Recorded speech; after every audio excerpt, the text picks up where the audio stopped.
Friends, national award வந்து இந்திய மூவிகளுக்கு அறிவிச்சிருக்காங்க. ஸோ என்னென்ன படம் அப்படின்ட்டு உங்களுக்கு எல்லாத்துக்குமே தெரிஞ்சிருக்கும். நான் வந்த உடனே அந்த மெசேஜ் எல்லாமே பார்த்தேன்.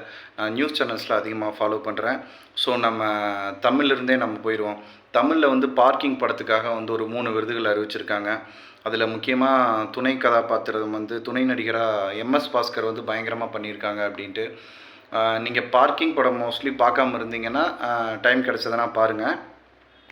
சாதாரணமாக ஒரு கார் பார்க்கிங்காக வந்து ஆரம்பித்து அது வந்து ஒரு கொண்டுடலாம் அப்படிங்கிற ரேஞ்சுக்கெல்லாம் போயிருக்கும் அந்த படம். பயங்கரமாக ஹரிஷ் கல்யாணும் நடிச்சிருப்பார், எம்எஸ் பாஸ்கரும் சூப்பராக நடிச்சிருப்பாங்க. அவருக்கான ஒரு அங்கீகாரம் கிடைக்காமலே இருந்தது. கடைசியாக அவருக்கு இந்த ஒரு அங்கீகாரம் இந்திய லெவலில் கிடச்சிருக்கிறது ஒரு சந்தோஷம். அதுக்கப்புறமா வந்துட்டு மலையாளத்தில் ஊர்வசியும், அதுக்கப்புறம் நம்ம இந்த பூவில் ஒரு படம் இவங்க மரியானில் நடித்தாங்கல்ல, அவங்களும் சேர்ந்து நடிச்சிருந்தாங்க. அந்த படத்துக்கு ஒரு விருது அறிவிச்சிருக்காங்க. அதுக்கப்புறமா தெலுங்கில் வந்து நம்ம பாலையா படத்துக்கு பகவந்த் கேசரிக்கு ஒரு விருது. அப்புறம் நம்ம மியூசிக்கில் வந்து ஜிவி பிரகாஷ்க்கு வந்து வாத்தி படத்துக்கான ஒரு விருது கொடுத்துருக்காங்க. ஹிந்தியில் வந்து 12th ஃபெயில் அப்படின்ட்டு ஒரு படம் இருக்குங்க. அப்பா வேறு லெவல் படங்க. நான் பார்த்தேன். நீங்கள் தனியாக பார்த்தீங்கன்னா ஒரு கண்ணீரே வந்துடும் உங்களுக்கு அந்த படம். என்னென்ன ஒரு ஒன்லைன் ஸ்டோரி மட்டும் சொல்கிறேன்.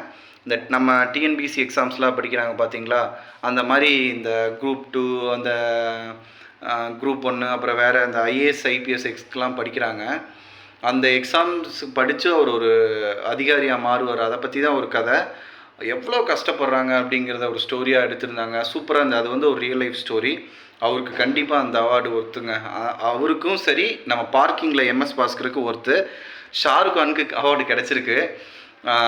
அது வந்து ஒரு கமர்ஷியல் படம். ஷாருக் கான் வந்து ஒரு 30 வருஷத்துக்கு மேலே ஃபீல்டில் இருக்கார். அவர் வந்து ஒரு லெஜெண்டு. அவருக்கு கிடச்சிருக்கு. பட்டு நெட்டிசன்கள்லாம் என்ன சொல்கிறாங்கன்னா, விக்ராந்த் மெஸ்ஸிக்கு கிடைச்சது ஓகே, அதாவது 12th ஃபெயிலு கிடைச்சது ஓகே, ஷாருக் கானுக்கு கிடைச்சதெல்லாம் ஓவர், கமர்ஷியல் படத்துக்கு இப்படிலாம் கொடுக்கலாமா அப்படின்லாம் தீர்த்துட்டு இருக்கிறாங்க. ஸோ நடக்கிறத சொல்லிடுறேன், இதுதான் நடந்துகிட்ருக்குது வெளியே. அவ்வளோதாங்க. ஸோ அடுத்து இதில் நிறைய பாலிடிக்ஸ்லாம் இருக்குதுன்னு சொல்கிறாங்க. நான் அதை பற்றி இன்னொரு வீடியோவில் நான் சொல்கிறேன்.